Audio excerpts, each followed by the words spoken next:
Thank you very much, everyone, for joining us today. We're really excited to have such a big group here for what I think I can speak for Alan and Third Way in this area, for what we think is a really important conversation about how the United States and its allies can work together on nuclear energy. I'm, by the way, Paul Saunders with the Center for the National Interest. I guess the first thing I should do is introduce myself. So we're really excited to see all of you here. We're very grateful to Third Way for partnering with us in doing this terrific event today.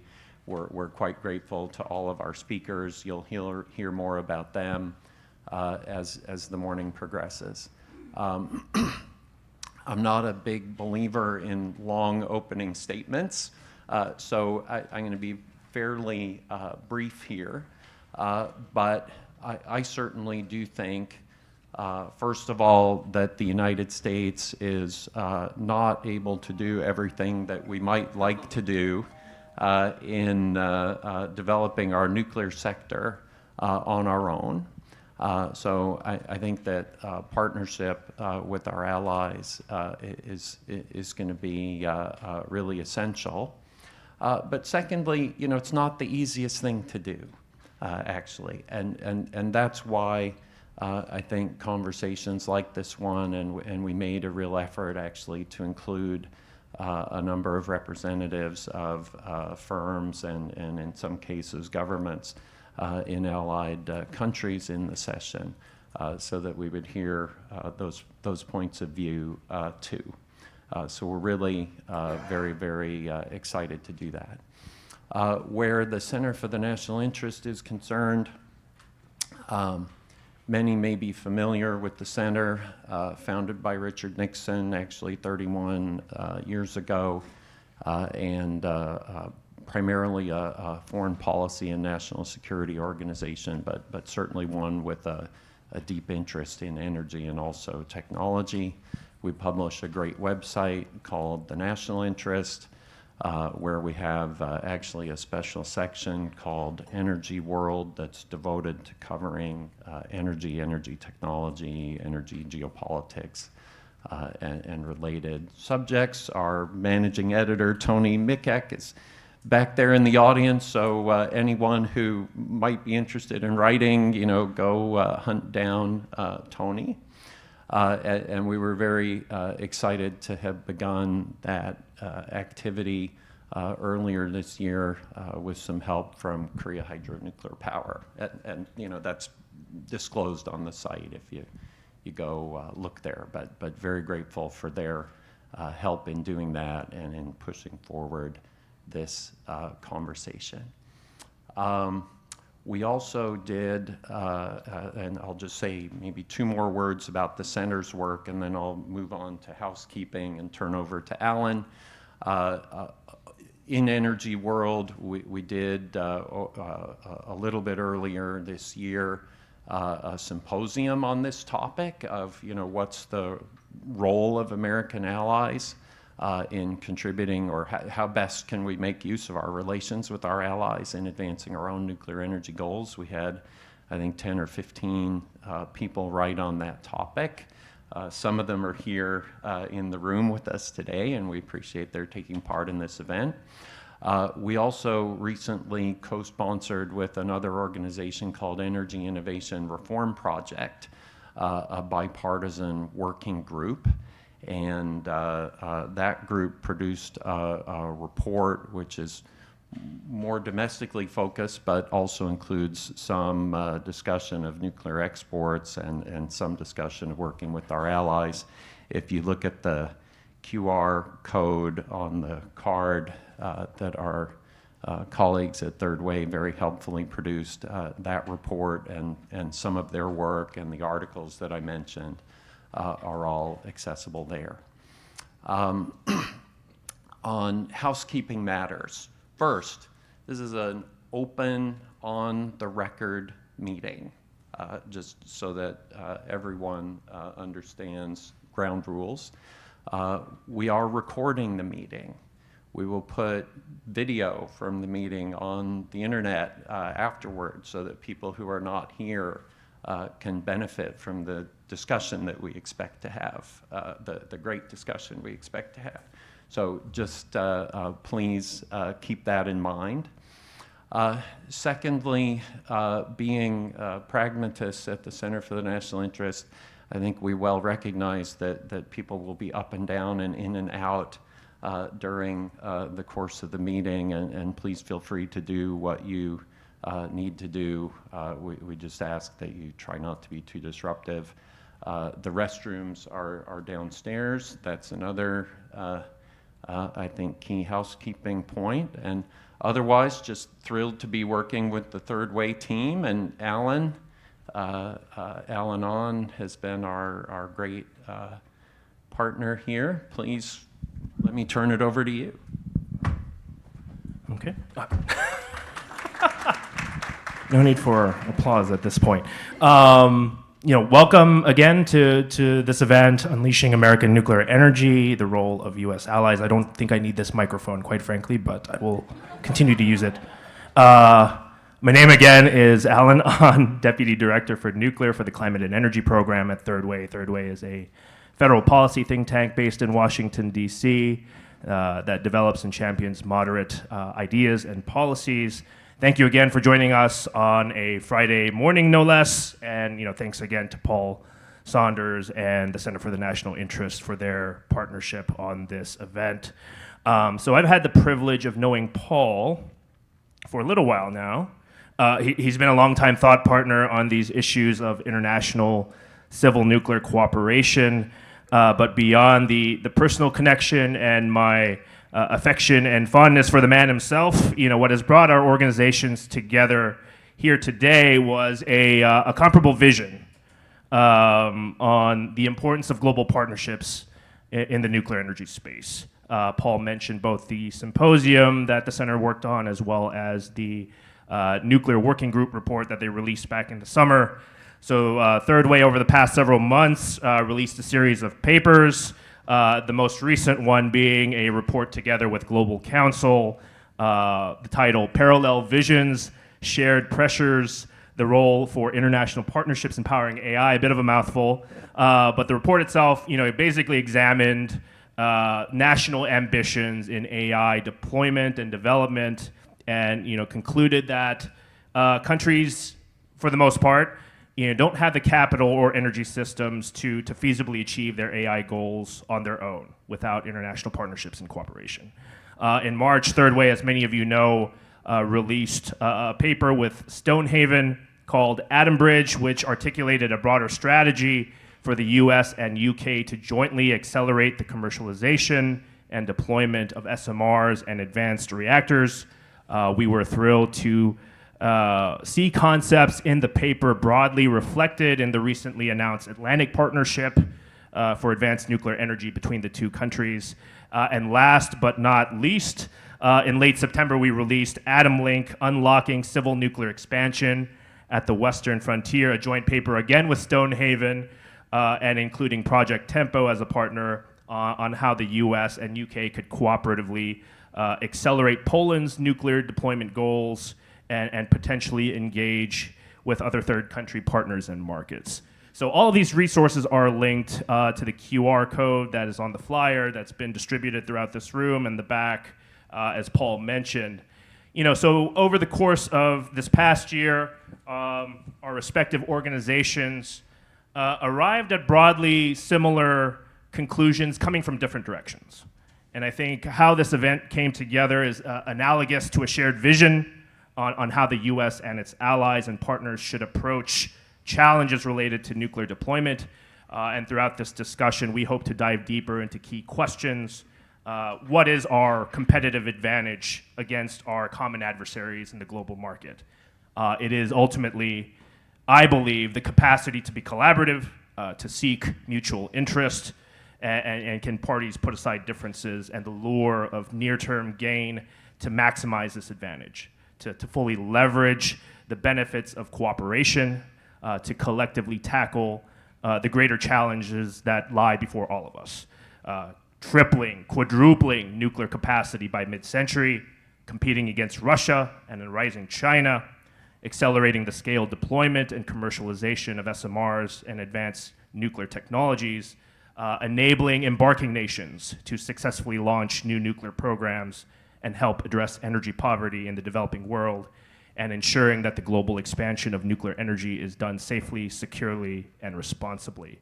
And so with that, once again, thank you all for joining us today. Thanks again to the Center for the National Interest for their partnership on this event. And I have the distinct privilege of introducing our first panel to the stage, and I will hand things over to our moderator, Kayla Orta of the Atlantic Council.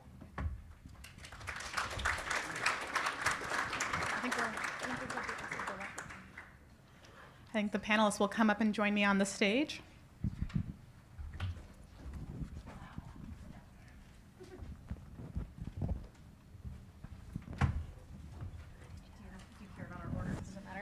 I have the order listed, so I think we're okay, but everyone can be comfortable. Okay, well, good morning, everyone. As already said, it's a pleasure to see so many faces that are also familiar as well as new on this a bit of a cold Friday morning. We're very excited to have so many people here to talk about a topic that is increasingly, I think, at the front of many people's minds, even if not maybe in their usual purview of interest in what work they do. So to start very quickly, my name is Kayla Orta. I'm a fellow at the Indo-Pacific Security Initiative at the Atlantic Council, where I mainly focus on the intersection of allied partnerships and emerging technologies. And I increasingly do more and more on the civil nuclear space, as this is an emerging space as well.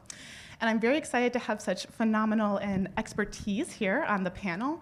But maybe before we get started, I think it could be helpful to do a little, very short, very brief kind of level set.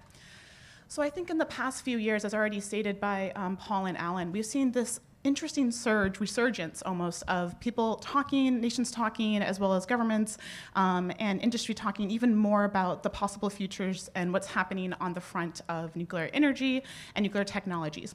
And this has been very exciting for those of us in the field who are seeing this interest being fueled not only by new innovation, but also I think a rising interest in recognizing that nuclear policy, nuclear energy is quote unquote back on the agenda. And it's not to say that this was off the agenda at any point, but I think it's very exciting since the early 2000s that we've seen this resurgence. I know we're also trying to not say renaissance because we had that before and that didn't necessarily work out in that one.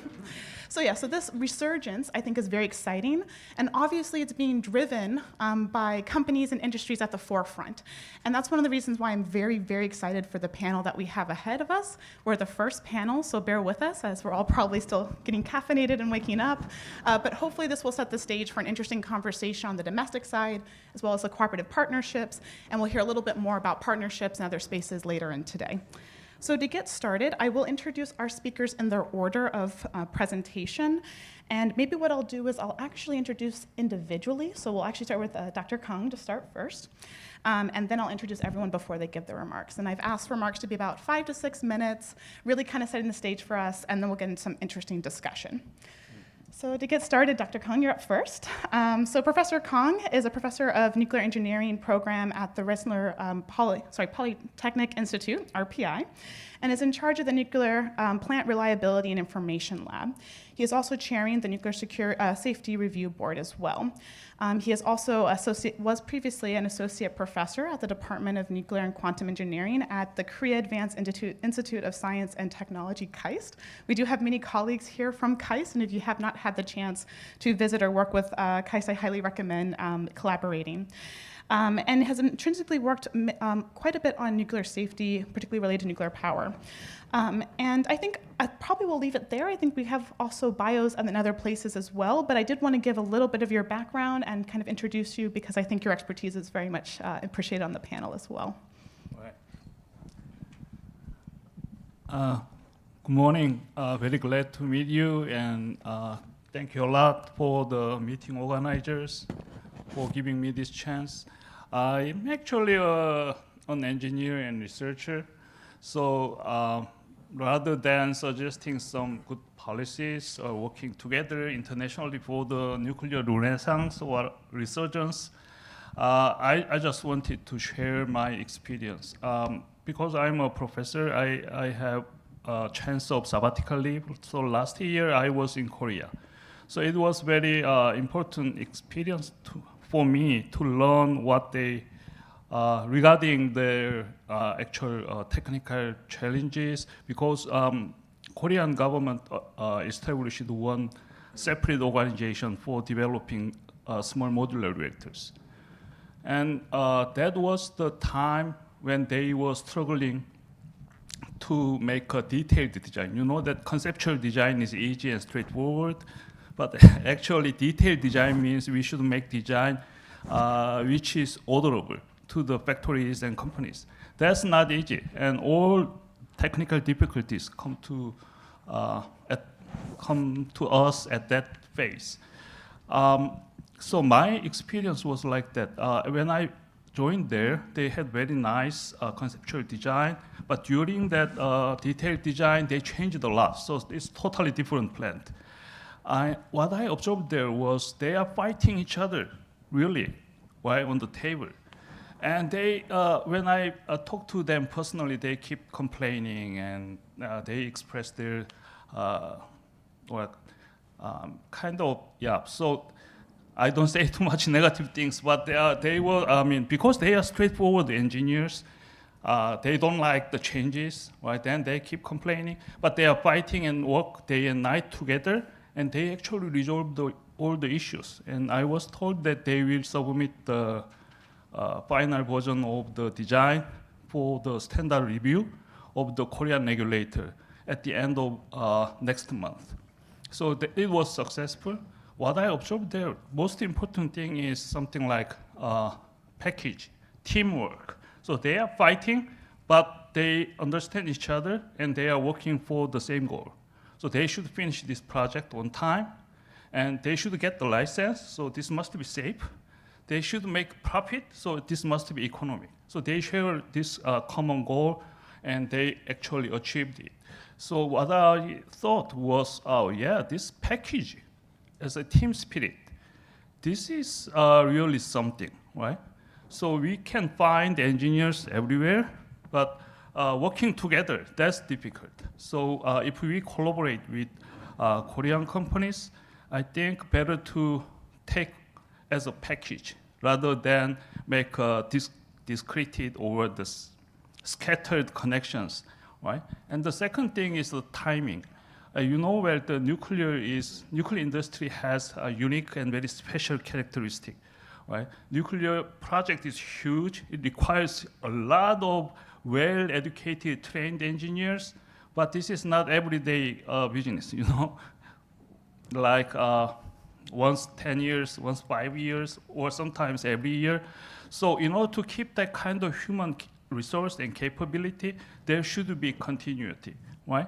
So if they start reducing the number of constructed plants, then they will experience downhill immediately. So it will happen soon in Korea. So I think this is good timing, because in US we have very strong demand of nuclear technology and industrial support. But they will experience something like that downhill sooner or later, I can say, because they don't have a clear plan of continued construction. So this is really good timing. So my observation I want to share with you is that better to hire them as a package, and we can use it for the initial initial driving force, right? For making it really feasible, and this is good timing, right? Thank you. Well, thank you for the opening and kind of phrasing this as I like your point about the team spirit and the point also about continuity. I think there's going to be some more discussion today thinking through where that intersection of technical advancement as well as policy-driven responses as well as leadership really does matter at the forefront. So I think with that, we'll actually turn on to our next speaker, which is actually Miriam. So Miriam D'Onofrio, she is the Senior Director in International Marketing Development and Policy at X Energy. She has an astounding background. I will not not go through it and read everything just to save the time for additional comments, but I do want to highlight that she most recently served in multiple roles in the White House and the National Security Council, including as Acting Senior Director for Energy and Investment, as well as Director for Nuclear and Clean Energy Partnerships. She has worked also at the intersection of international partnerships, focusing on Russia, on China, and now is lending that expertise to X Energy. So I want to turn it over to you next. Oh gosh, thank you so much. And thank you, Dr. Kong, for your remarks also. Maybe if one of my colleagues in the crowd can give me a flash of when we hit 4 or 5 minutes too. So I forgot my watch. But I couldn't agree more with the premise that brings us here today that Paul outlined at the very beginning, which is the nuclear renaissance or resurgence, whatever we'd like to call it in this country, will not happen without partnerships with foreign financiers, suppliers, name your type of partner. It absolutely will not happen, regardless of all of the domestic support that we have right now. We do enjoy a particular moment where this Trump administration is fully committed. And so my first sort of theme is commitment. They are fully committed to accelerating the deployment of nuclear in this country. And you can see that in our domestic policies. You can see that in the preservation of some tax incentives from the Inflation Reduction Act over into the One Big Beautiful Bill, whereas a lot of other clean energy affiliated tax credits were rolled back. Nuclear was uniquely preserved. That is a significant signal. You can see that in the new test reactor programs that the Department of Energy is spearheading right now. You can see that in the pressure that they're putting on accountability with the Nuclear Regulatory Commission to accelerate review times.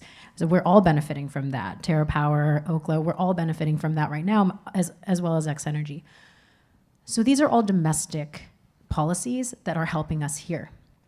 But what about our foreign policies? Are they also aligned and consistent with the direction that we have in this country? And that's a question. So commitment is one, and I think that we've established that we are committed. But what about consistency? Consistency between our domestic policy and our enabling foreign policies to help us deploy. Right now, X Energy, my company, we are moving full steam ahead with project execution.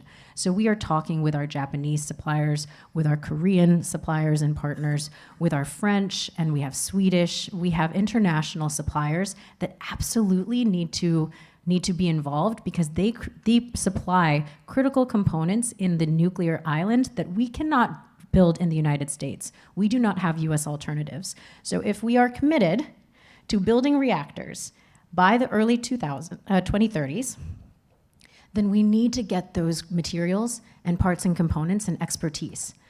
So that's immigration policy, that's visa policy, that's trade policy. And so my question and my challenge is whether our trade and immigration policies are also aligned, as they need to be, with our domestic industrial policy. Because those two pieces altogether constitute what holistically is actually industrial policy, which is seeing a resurgence right now. It's no longer a sort of third rail concept, but that is the direction that we are on. So if the reality is that we do need resources from overseas, then how are we working together to minimize the barriers as much as possible to obtaining those resources? Because if I have 25% tariffs today, and then 0% tariffs next month, and then 30% the next month, that kind of inconsistency affects my bottom line. That inflates my costs, which inflates my insurance rates. Insurance, one of my least favorite words.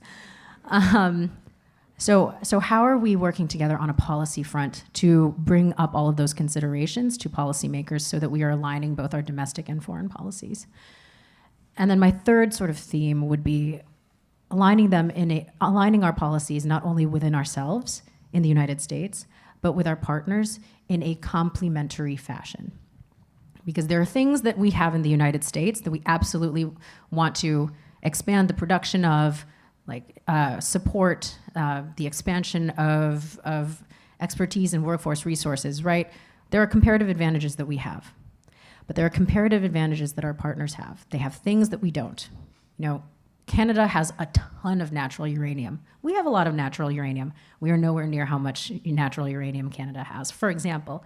So this complementarity with our allies, how do we craft our policies together in a coordinated fashion that aggrandizes and inherently supports the complementary resources that we have with one another? Because that is the purpose of an alliance. An alliance is supposed to be a strategic arrangement between me and my ally, where we agree to minimize barriers to cooperation with one another in order to enhance our comparative advantages. So this is what we are doing on the company level.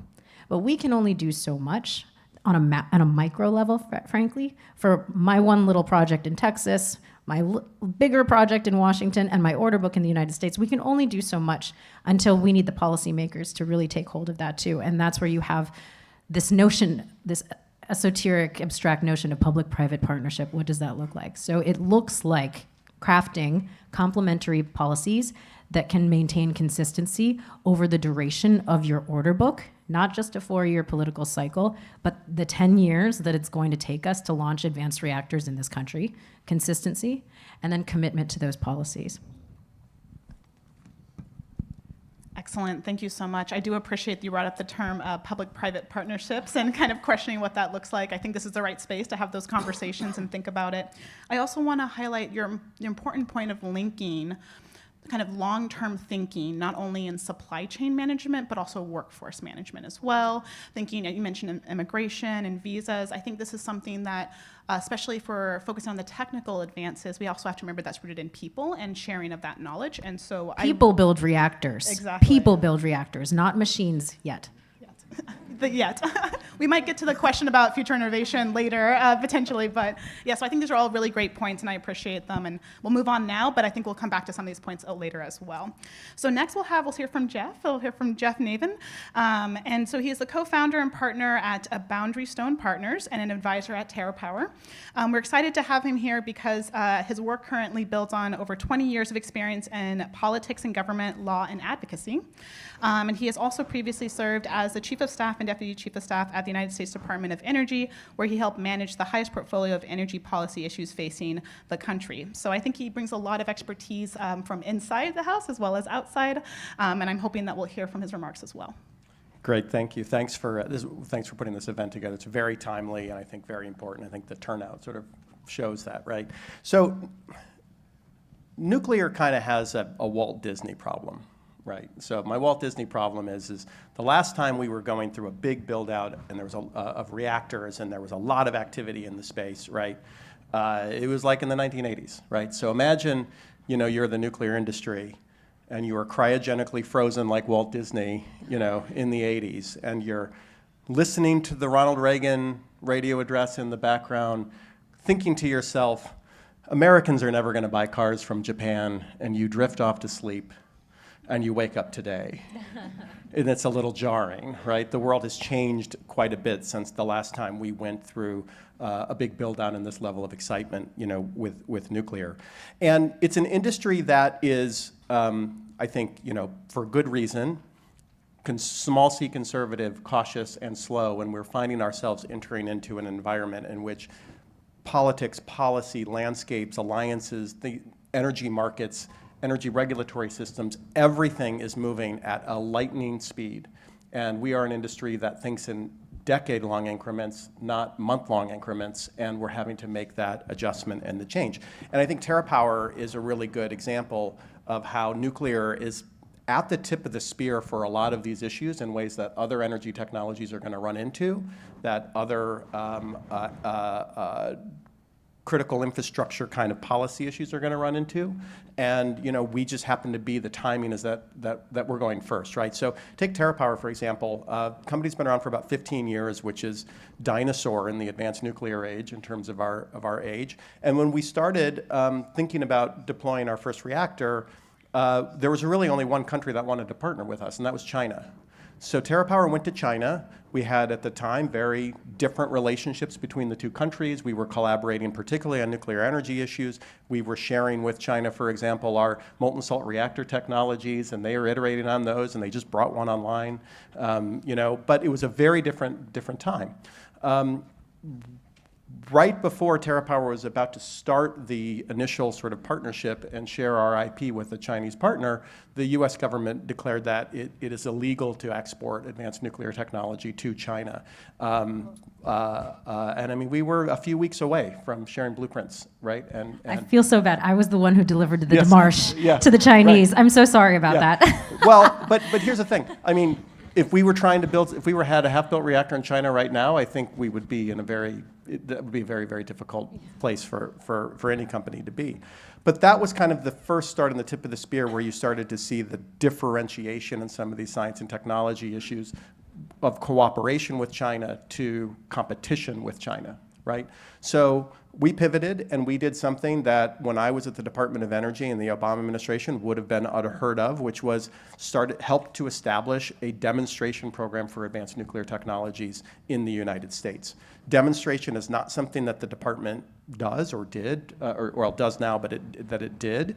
And the idea that you were going to use US taxpayer funds to help commercialize a mature-ish technology was not something that was very, very common, right? So we've gone through this kind of shift, and I think it's important to kind of note that there are very big differences between the U.S. nuclear industry and a lot of our foreign counterparts.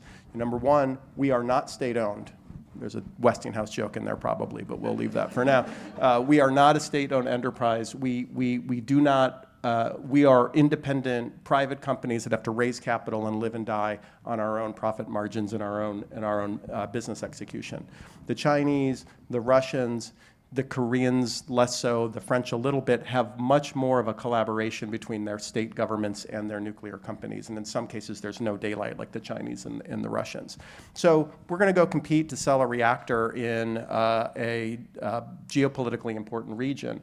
The Russians will show up and they'll say, we'll provide the reactor design, we'll provide the financing for you to build it, we will actually build the thing for you, we'll provide an operations contract to run it for you, we'll provide the fuel, and we'll take back the spent fuel at the end of that time period, right? If we show up, we say, we have a great reactor design and a PowerPoint, and we can help you identify an EPC, but the money, the fuel, the spent fuel, the operations, that's all on you, right? So why would Russia do that? Well, we've seen the importance of these Gazprom pipelines going into Europe. These are virtual Gazprom pipelines that they can extend all over the world, where they can control the energy systems for 60 to 80 years in those countries. These are 100-year relationships when you factor in the construction time frame, right? They are not selling those reactors just to make money. They're doing those so that they can enhance their foreign policy. And a similar opportunity, I think, is aligned here. One of the things that will look similar to the Walt Disney nuclear industry waking up after this long sleep is we're now starting to see the world bifurcated into away from one global market to kind of an Eastern market and a Western market, right? And so when we start thinking about the collaboration and the partnerships between a Chinese and a Russian nuclear enterprises, very different sort of conversations and set of tools. They have 2 or 3 companies that have to come to that conversation and two leaders. We have a very different situation in the West. But there are these opportunities, right? And part of the thing that we have to overcome in the United States is getting to an order book to a size to bring down the cost of these technologies. Much easier to do that when you're thinking about dozens of potential markets rather than just one, right? There are tools that the US government has, and the biggest one, let's be very clear, is the amount of money that we have invested into nuclear R&D over the past 50, 60 years. We do have the ability to invest in these technologies in ways that other governments don't.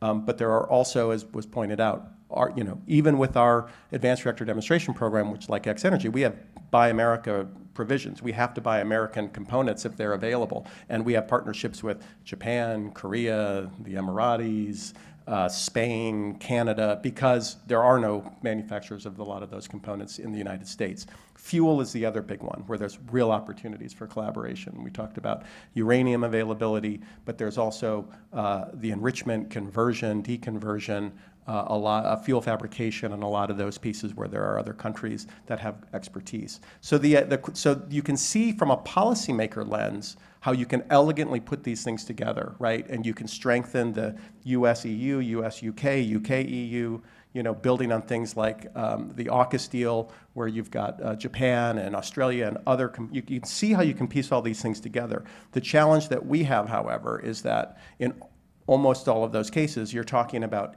individual, independent, privately held companies that have a different motivation than just being used as a tool to enhance collaboration globally.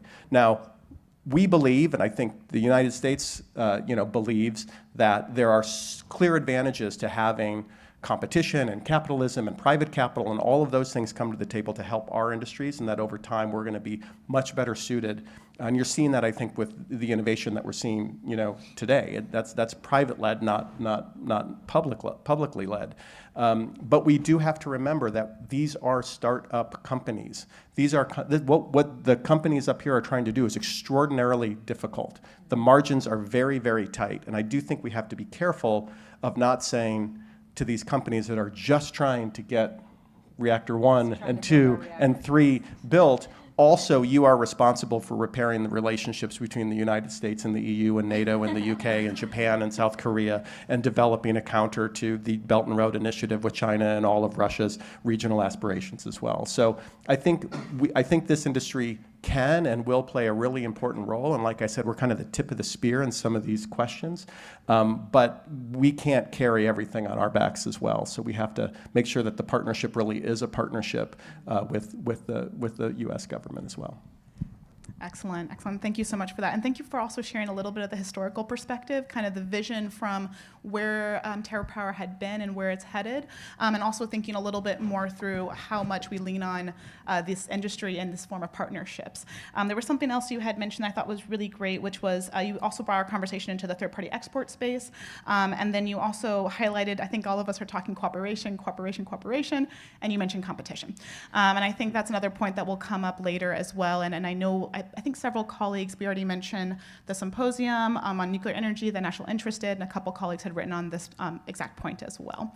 But without further ado, I want to get to our last, but certainly not least, panelist. So Adrienne Sweer is the head of government affairs at Oklo. She's a seasoned policy and government affairs specialist with nearly 15 years of experience on Capitol Hill and in multiple administrations across the advocacy, and as well across the advocacy community.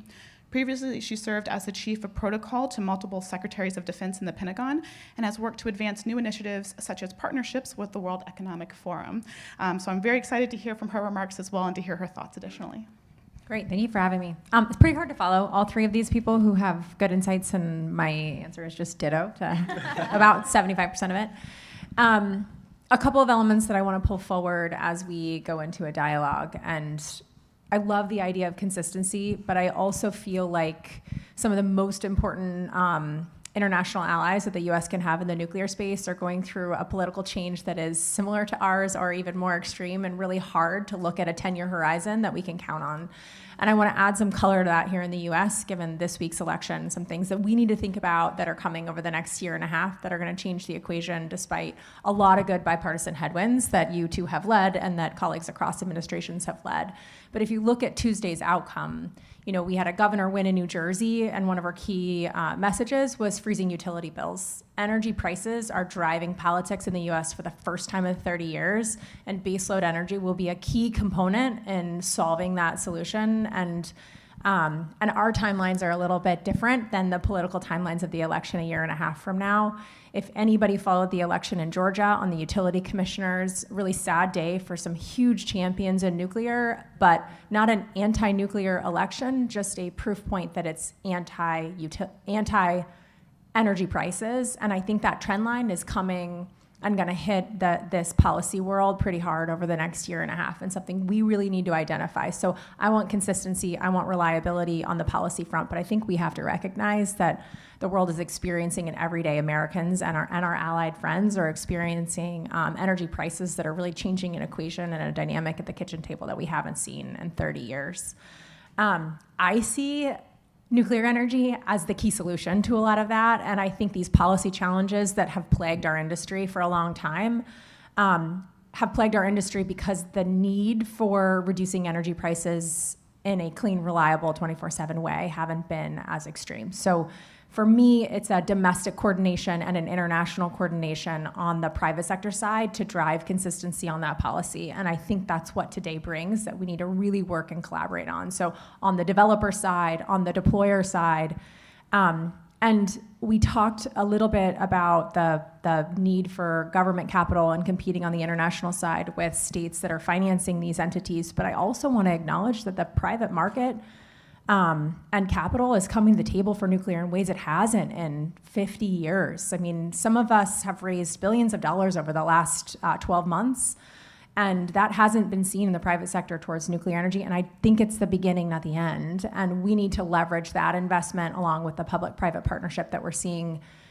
with this administration and the three before it. There is a building in consistency that is not just Trump, it is building on the shoulders of many other policies, and they should maintain consistency in the years to come if we can collaborate as an industry and as an international partnership on maintaining a lot of that good policy. So it's not just tax policy, it's not just export policy, it's really in the nitty-gritty on supply chain integrity, and that goes all the way to the fuel side. And then also just the government staying at the table and consistency in the regulator space so that we know what we're building against and we can continue to operate. Thank you so much. Excellent. I thank you for bringing in a little bit more of what you said, the political horizon, I think is the term you had used, and thinking about kind of that 10-year looking forward. What are some of these solutions? Also highlighting domestic politics around kind of energy prices. I think Korea could also speak a little bit to some experience and history with having to deal with this as well. So it's not something just here, it's obviously with our partners as well. And we should be thinking about how some of this is driving change, but also hopefully driving a little bit of, as you said, bipartisan consensus around nuclear and thinking about the future possibilities as a solution to some of these problems. So with that, I think we've now heard all of our opening. We have a lot on the table. We don't have infinite time, unfortunately. So I think we have about another 25 minutes. I do have a couple questions as my moderator privilege, but I do want people in the audience also thinking this is an open conversation. We will like to pull from audience members' questions as well. So if you have a question, please prepare to be able to tell us as well. So to get started, I want to address a little bit what feels, when you talk civil nuclear these days, the elephant in the room, which is everyone's linking civil nuclear to AI, right? There's a lot of this conversation about AI development, AI innovation, kind of pushing this forward. But I'd like to flip that conversation around the nexus of the two around and talk a little bit about some of these innovation drives that might be happening, not only to innovate new nuclear technologies, but how we're expanding, as we said before, kind of pulling nuclear out of this historical traditional space into some of this new age collaboration and opportunities. And I think there's some really good work happening in the US, obviously, but also happening with our partners. I've heard a lot of interesting conversation around AI-enabled systems and digitization of documentations to support reactor operation, as well as digital twins. And so I wanted to put it back to the panelists, and you can twist this around and just talk about something that you're excited about when it comes to innovation. But is there something on the horizon here? Is there a way we can talk about this kind of buzzword actually feeding more productively, or just innovation feeding into the future of nuclear? And that's to anybody who'd like to answer. Okay, I'll start. I think there's a couple things. I'll go back to my remarks and just say the political equation of energy prices and the deployment of AI are deeply linked. And that is happening today, whether the current energy prices are linked to AI development or not. There's a lot of criticism of that, but they will be in the future. And why I believe SMRs are so important to that solution behind the meter or via interconnection are that we provide 24/7 baseload energy. We can, in many cases, heat and cool being really important to data centers broadly. The way I see the future on AI is not ChatGPT and memo writing. It is industrial revolution and big industrial and robotic parks, and I think all of those things will be co-located 10 years from now, and they'll need a reliable baseload energy source that is not built on the back of a ratepayer.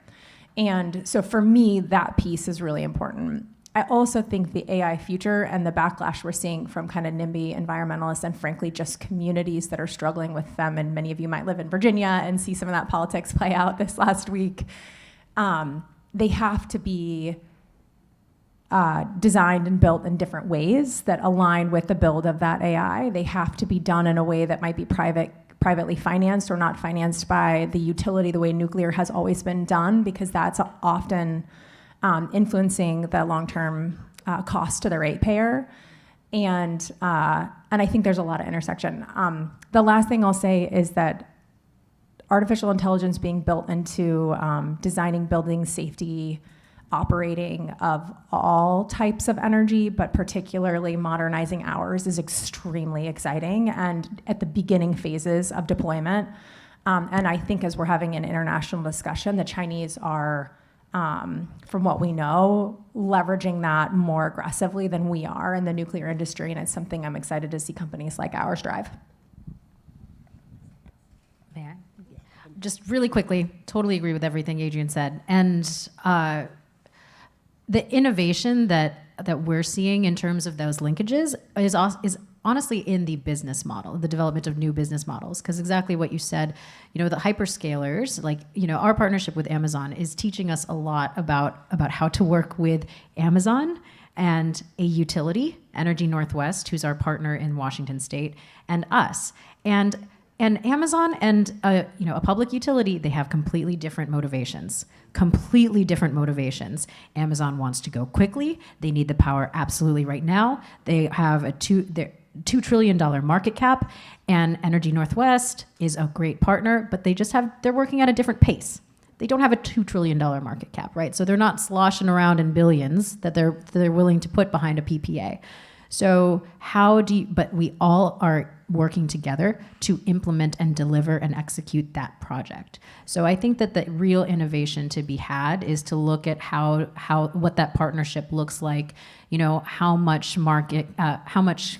project capital, project finance, Amazon as the hyperscaler that we're all relying to pay the tab at the bar, how much they're willing to put in on the front end, as well as on the back end, guarantee a power purchase agreement. Because there are a lot of hyperscalers and AI companies that are willing to put a PPA in place on the back end if you can build the project.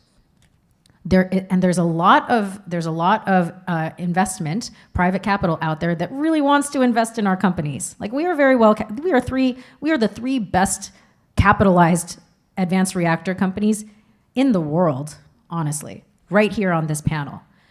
But that doesn't translate into project finance. And so at the end of the day, you can be worth billions of dollars, but that doesn't mean that you have a project and a reactor that's being constructed because of the project finance. So who's going to take that risk? How is that risk going to be divided across the vendor, the utility partner, if you have one, and the off-taker?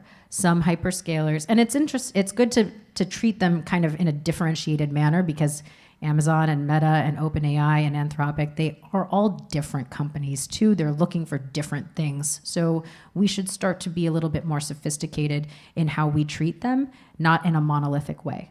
Because some of them have land, some of them don't have land. Some of them want front of the meter, some of them want behind the meter. And those are all different considerations that are significant before you even reach FID, right?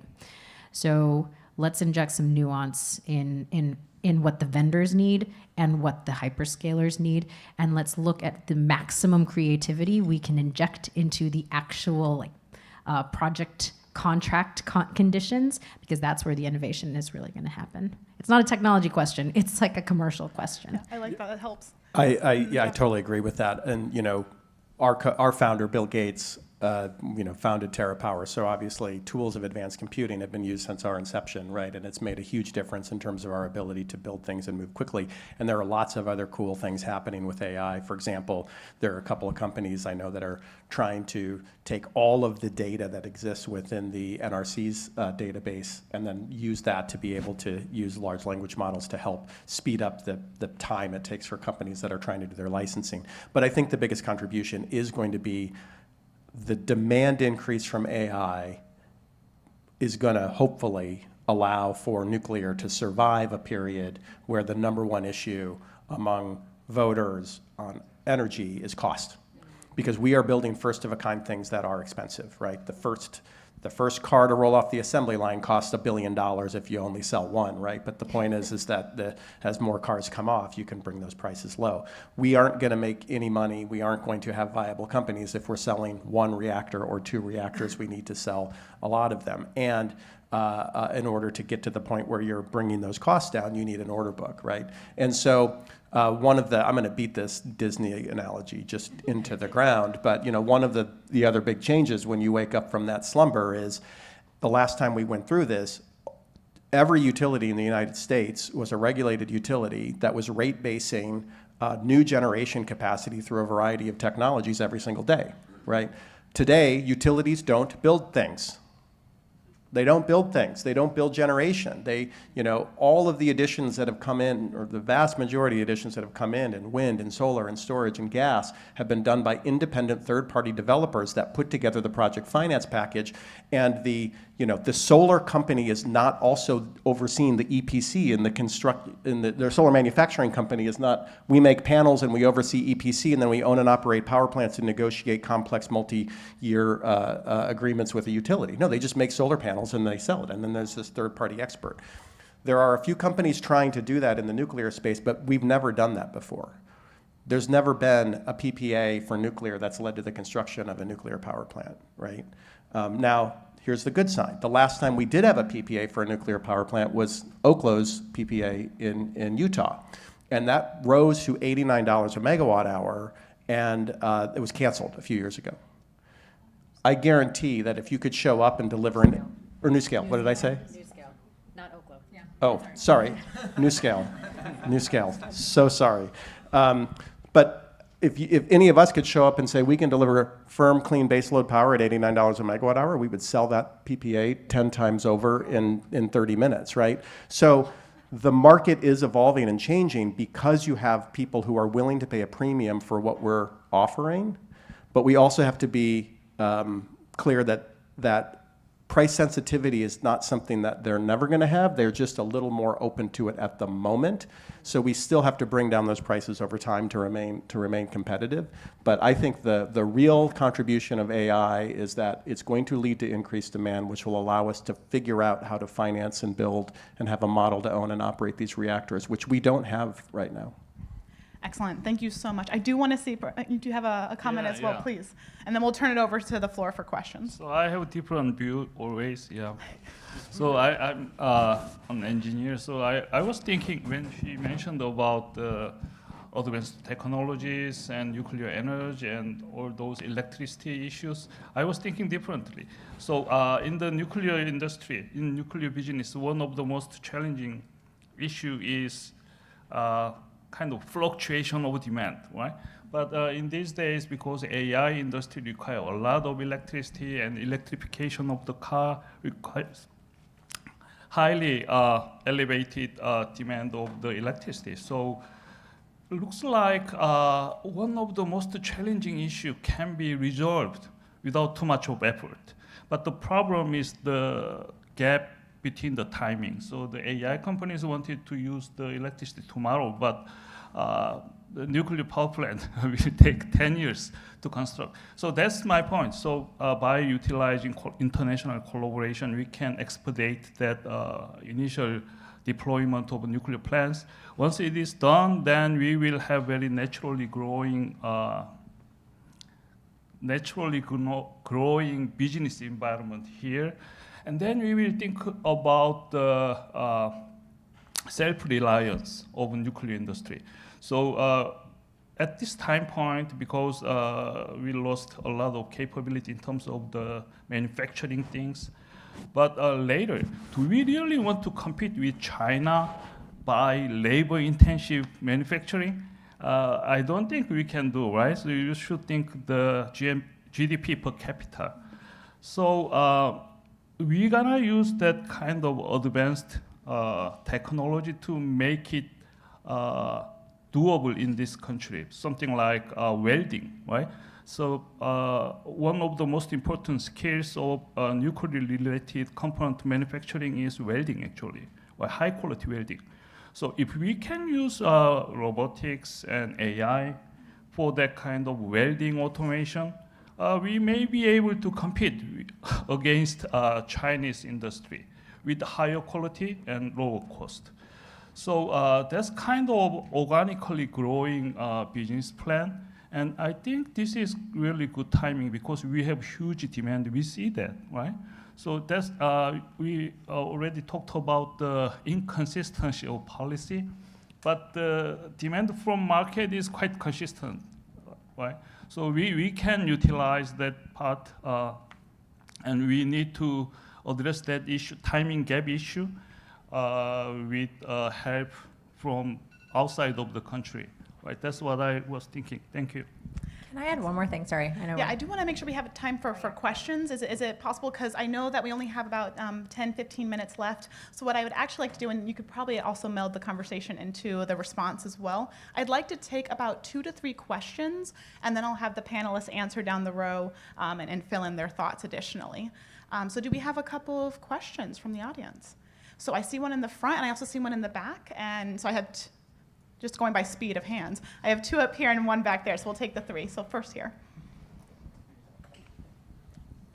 I think we're going to be spending a good portion of the day talking about like the benefits of multilateralism and multinational agreements. But I think one thing I'd just like to ask is, in a world in which you do have somewhat harder borders, in which you do have more national competition, like what are some of the benefits, especially from a private perspective, that you might be able to leverage in a world in which like you do have the U.S. trying to play a more sort of role, you do have these like stronger differences between countries?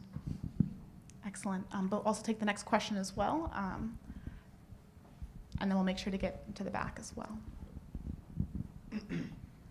Sorry, yeah. So jumping off of the idea of time to power that I believe you were talking about for many of these AI off-takers, hyperscalers, I want to jump on something that happened about a week ago where the Secretary of Energy, Chris Wright, directed FERC to accelerate interconnection for large load customers, including for hybrid facilities, those being those with both generation, including those with generation at the same point or with near interconnection to these large loads. Does this, especially for nuclear companies, fundamentally change what the customer base might look like, or sort of the attractiveness or value proposition for interested customers? Excellent, thank you. And then the last question here in the back. Good morning. So for me, it seems like energy prices, NIMBYism, the current job market could all be maybe addressed through workforce. So is there, I guess, what kind of role do your companies play in driving those domestic workforce initiatives where we're addressing immigration policy, universities 2 years, in order to get these, tripling of nuclear capacity? Wonderful. So we do have the 3 questions. I think that's all we're going to have time for the panel, and we'll hear from each of our panelists' response to the 3 questions, but then hopefully there's more conversation during the breaks as well. So the first question on the benefits of partnerships still amid this competition. The second question on time to power and thinking through kind of how we're seeing some policy shifts and changes in these hybrid facilities. And then the last question on workforce. So I could go straight down the line, or if somebody would like to start, then I can defer to them as well. First, I think those are 3 really good questions, and I get to hit the point I wanted to hit anyway.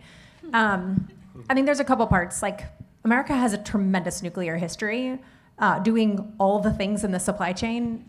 It's been a long time, and the world has changed quite a bit. So I think for time to deployment, we need our allies and our partners and a global ecosystem that's reliable and consistent.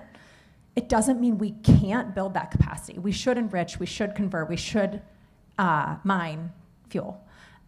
We should have a robust nuclear workforce. We built it from the beginning. We know exactly the process. That was 70 years ago. But what I wanted to talk about on the AI side is that when you look 10, 20, 30 years down the line about what the workforce will look like and what the job market will look like, and I don't have a clue what that is. What I do know is that operating nuclear facilities is a human job with a lot of safety and safeguard requirements, and we can optimize a lot of it with modern technology, but what we bring to a community is a 30-year meaningful job market that's sustainable and different from a lot of our customers. So if you know anything about a data center, you know that it brings construction jobs, but not a lot, not hundreds of long-term jobs. When you co-locate that with generation, especially nuclear energy, you're talking about hundreds and some sizes, thousands of jobs that are reliable 30, 40-year jobs. And ideally, we see these all over the country in places where nuclear hasn't been, and that's going to require a whole different workforce development strategy. But those aren't all white-collar jobs. There's security. There's a lot of the trade jobs that a lot of industrialization needs. So I think that's a great opportunity. I think it's the type of policy we should really be collaborating on, and frankly, a benefit to nuclear long-term is the human need that will be required to operate core reliable baseload energy that's going to be the backbone of the future of this kind of like AI and modern economy. Excellent. Oh, and I on the FERC interconnection, let's see where it goes. But we do need some changes to core utility policy and regulator policy. We need changes to a lot of like the permitting side that's going to accelerate deployment. And it's interesting, but we have to see kind of where it goes. Excellent. Thank you. Please. No, I'm happy to jump in also. On the last question regarding workforce, I really think that our ability to address that challenge derives from how many projects we're able to get and how many reactors we're able to deliver, and our ability to scale, to Jeff's point. So it can't be just one or two, because that's only going to create discrete 1,000, 2,000 jobs that are time bound. We are all driving towards scale. That is the key word. So I think that the challenges with workforce development, how many engineers we get in the pipeline that want to enter the pipeline and are enthusiastic about working in the nuclear sector, it depends fundamentally on the future that they see for themselves. And that depends on scale. So like, let's build several, but we need to get those orders in place.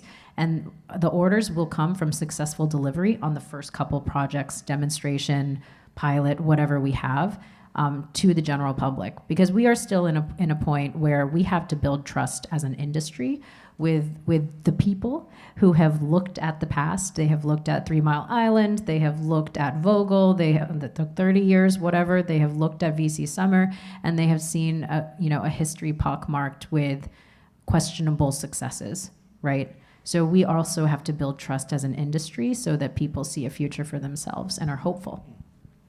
On the multilateralism question, I'll just make a comment about going back to like complementarity. We want to build as much capacity and onshore as much as possible in the United States, but we have to be pragmatic about what the upward limit of that capability and even just resource endowment looks like. And then on top of that, where can we go in the world to get those resources? And then we need to protect those relationships. So Canada, I can't think of a country, no offense to my UK colleagues, I can't think of a country that better fits that profile for the United States. We share a border, they have complementary capabilities that we need. They have natural uranium, they have operating conversion services. We enrich, they need reactors that use enriched uranium product for the first time in Canada's history. That is a symbiotic relationship that if we can't get that right, then how do we expect to form another alliance successfully in the world? The UK is another good example too. They are a country committed to advanced reactor deployment, specifically advanced reactor deployment, whereas we sort of are still kind of, we have too many. We have a lot of different reactors competing, whereas the UK is a little bit ahead of us in kind of down selecting. They've got their large reactor selection, they've got a Gen 3 plus selection, and they've got a Gen 4 plus sort of like direction identified. So they're a little bit ahead of us in identifying clearer pathways to deployment. So how can we use that as a demand pull on the fuel cycle side? So let's really be pragmatic about what our capabilities are, and then protect the avenues to work with the Koreans and the UK and the Canadians to get what we don't have. A couple of thoughts. So on the workforce piece, I think, TerraPower has some experience here, right? We went to Wyoming, a state that doesn't have nuclear, and partnered with a utility that doesn't operate any nuclear. They had 4 coal plants in that state that were slated to be retired in 4 different communities. Coal's a huge part of the Wyoming economy. They mine 3 times more coal than West Virginia, and it covers the royalties from fossil fuels covered like 30% of the state's budget. So they're seeing coal demand go down and economies and communities suffering, and the amount of money that they have to deal with that suffering going down as well. So when TerraPower showed up, what we said was, we are going to look at all 4 of the sites, all 4 of these communities, and we're going to ask the communities, do you want us to come? And all 4 of those communities raised their hand and said yes. And we selected Kemmerer, and I'll give you, and when we called the mayor of Kemmerer, he said he was almost in tears, and I promise you this is a man who's never cried at one moment in his life, including when he came out of the womb. He was so excited about, you know, this opportunity. So, well, why would Kemmerer be so excited? Well, it's a town of 2,700 people. They have a coal plant and a coal mine next to that plant. They're the 2 largest employers in the region, and when they lose the coal plant, they're expected to lose the mine as well. There are 109 IBEW workers at that coal plant. We will have 200 to 250 full-time employees at the TerraPower plant. We've promised them that we will recognize the union, and every one of those workers at that coal plant that wants a job can walk across the road and come to our plant and be employed. And we're told we are the only project in the country that has promised full-time pay equivalent jobs to union workers in the coal industry that want to come into the clean energy industry. So, 80% of those jobs, by the way, do not require a college degree. I think that's a little misperception about our industry. But to answer your question directly, what can we do as a startup set of nuclear industries? We can create demand.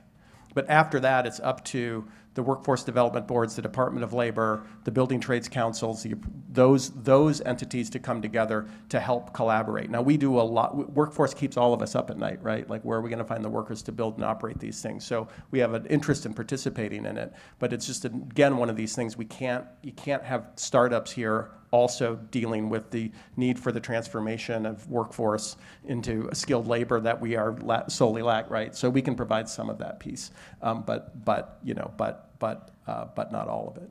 Excellent. And I'm sorry, because I think we can keep talking, but I know at some point they're going to come and knocking and say that we have to transition. Professor Kong, I do want to make sure you have a chance to respond. The questions were phenomenal, and so hopefully we'll get into more things in other panels as well. Yeah, I'm going to be very short. So in terms of the workforce development, I see the green light from the universities. The RPI is, the engineering-oriented college, and I see a doubled number of students coming into the nuclear engineering program. So this is really like market-driven economy, right? So, and one more thing regarding the international collaboration, and especially for the business which involves multiple countries. I think establishing joint venture thing can be helpful because, when we collaborate with them, we cannot just bring 300 engineers from Japan or from Korea to make it constructed here. We cannot do like that. So we will in many cases, we will share the work with them remotely. And then what if they become competitor? Right? They become competitor.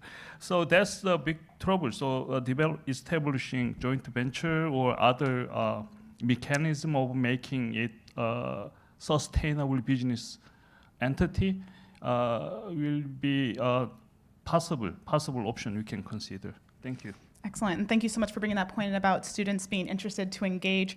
I just want to wrap up the panel with a couple of, I think, very important highlights. I heard quite a few of the colleagues mention consistency, reliability, sustainability, and not just thinking of kind of the supply chain dynamics, but the partnerships, and these allied and cooperative spaces where we're seeing opportunities to grow and collaborate, and we'll hear more today about this. I also want to highlight one phrase I heard, I think Miriam had said this, maximizing creativity. I think that's kind of the space we are at. There's a lot of enthusiasm, a lot of excitement, and I think as we're watching, especially these new types of reactor designs, leaping from PowerPoint into reality, I think then that we'll see even more of this opportunity for innovation and this enthusiasm moving forward. So with that, please help me with giving them a round of applause for our excellent panelists.